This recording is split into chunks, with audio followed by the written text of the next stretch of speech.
மாலையை எப்படி மெயின்டைன் பண்ணணும் அப்படின்றது உங்கள நிறைய பேருக்கு ஒரு பெரிய சந்தேகம் இருக்கும் இல்லைங்களா? எவ்வளோ நாள் நமக்கு லைஃப் டைம் வரும் அப்படின்ற ஒரு சந்தேகமும் இருக்கும் இல்லைங்களா? மயில் இறகை வந்து நம்ம யூஸ் பண்ணியிருக்கிறது ஒரிஜினல் இறகு தான். நான் முந்தைய வீடியோவில் சொன்ன மாதிரி கிராமப்புறத்தில் இருக்கக்கூடிய பாட்டிமார்கள் அவங்களோட தோட்டம், அவங்களோட சுற்றுச்சூழல் இருக்கக்கூடிய இடங்கள்ல அங்கங்க இருக்கக்கூடிய இறகை சேகரித்து கொடுப்பாங்க.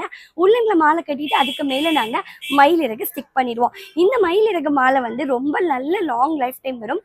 கம்மி இது 6 மாதம் ஆனாலும் ஒன்றுமே ஆகாதுங்க. நீங்கள் கரெக்டாக மெயின்டைன் பண்ணிங்கன்னா 1 இயர் ஆனாலும் ஒன்றுமே ஆகாது.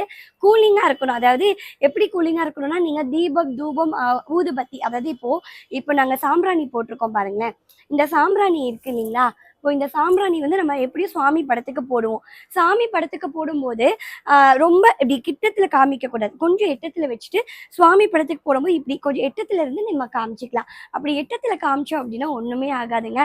ரொம்ப கிட்டத்தில் மட்டும் காமிக்கக்கூடாது. நமக்கு எப்படி வந்து முடி வந்து இதுவோ அதே மாதிரி மயில் இறகோட முடி தான் இது. அதாவது மயிலுக்கு முடி மாதிரி தான் மயில் இறகு.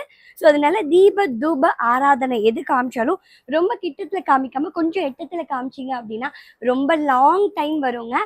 இதுதான் சொன்னேன், ஹீட் ஆகக்கூடாது, கூலிங்காக இருக்கணும் அப்படின்னு. அப்போ வந்து என்ன ஆகும்னா, ஹீட் அதிகமாக படாத போது மயில் இறகு மாலை ஒன்றுமே ஆகாது. கம்மி 6 மந்த்ஸ் ஆனாலும் ஒன்றுமே ஆகாது, அப்படியே இருக்கும். இந்த மயில் மாலை யாருக்கெல்லாம் போடலாம், எதுக்காக போடலாம் அப்படின்றதுல ஒரு சில டவுட் இருக்கும் இல்லைங்களா? அது எல்லாத்தையும் அடுத்த வீடியோவில் சொல்கிறேன் வாங்க.